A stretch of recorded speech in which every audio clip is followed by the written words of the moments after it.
if there was no worry about the optics of killing a conference, this thing would be already done. Because Oregon and Washington see the writing on the wall in the Pac-12. But what Marchand is talking about there is this television deal that the Pac-12 got an offer from Apple that's just not that enticing. I dissected this quite a bit yesterday. But the bit about this is most of their games would be on streaming, and the revenue would be based on subscribers. And let's face it, once you lose USC and UCLA, two pretty large alumni bases, USC being must-see TV if there ever is one in the Pac-12 most years, out of your conference, and the market of LA, I don't think you want to be counting on subscribers. And so it's not a great deal. It's a big risk. It's a short-term deal, but it's a big risk. So Oregon and Washington apparently have told the Big Ten, yeah, we're good if you want to come get us. There's also been some talk that Stanford and Cal could be added to that mix, thus adding the Bay Area to the Big Ten. But that the Big Ten doesn't want to be seen as the conference that levies the death blow to the Pac-12. Same thing with the Big 12. I think if feelings weren't involved and optics weren't involved and trying to, quote, do the right thing in the public sphere wasn't involved, again, Arizona State, and Utah probably would flee today. And in fact, Arizona is going to start having big conversations, those two state schools, Arizona State, about whether to leave or not. But the Big 12 is sensitive to being seen as the conference that raided the Pac-12 and worried about having, I suppose, mud in its reputation.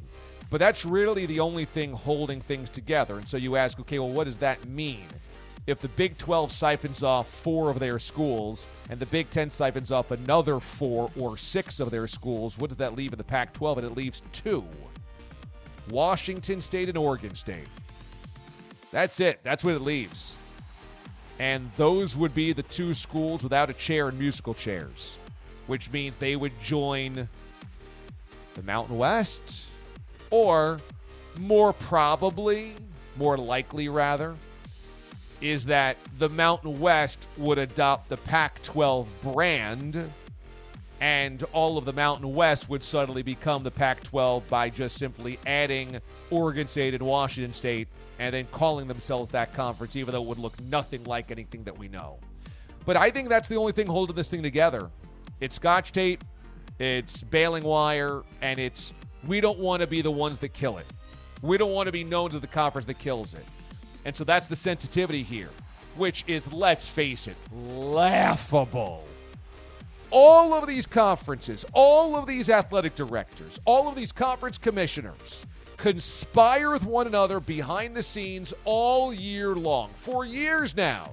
You want to come here? What does it look like? What's your buyout? What's your television deal? Will you take us? Because we'll leave if you take us. What about them? Can we get them as a geographic and travel partner? This happens all the time. Behind closed doors, everybody is cheating on everybody. The entire block is cheating on one another. This is happening.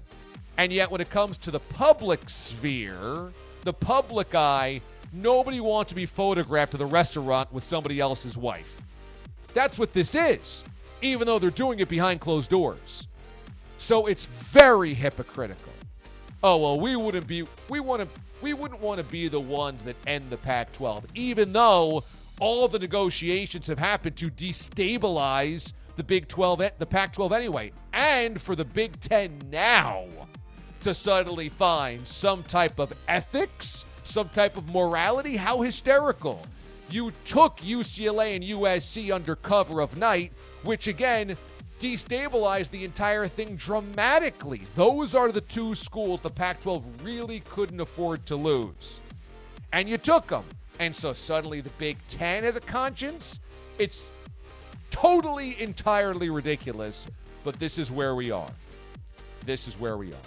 And if this goes that way, where the Big 12 gobbles up a bunch of schools, the Big 10 gobbles up a bunch of schools, it will have then become what was expected, the 4 super conferences, SEC, ACC, Big 12, and Big 10. That means that the Big 12 would have survived.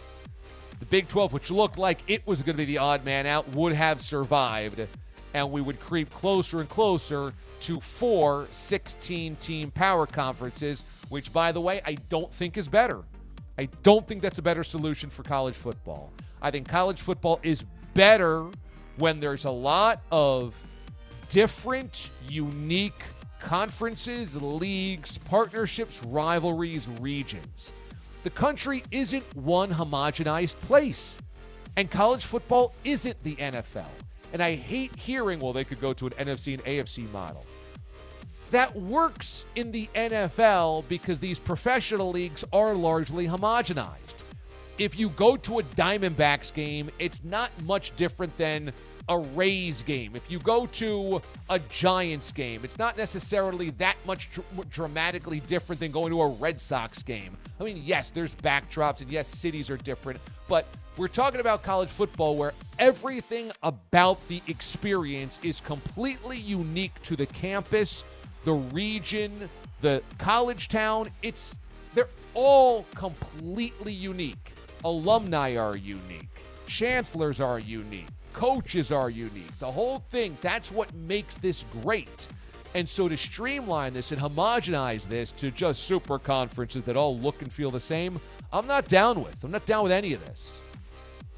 But greed rules the roost. Greed rules the day. And who are we but just fans that have to sit there and take it? Okay, I guess Oregon is suddenly a Big Ten team. All right, I guess Arizona is suddenly a Big 12 team. Let's kick off college football season at the start of September, shall we?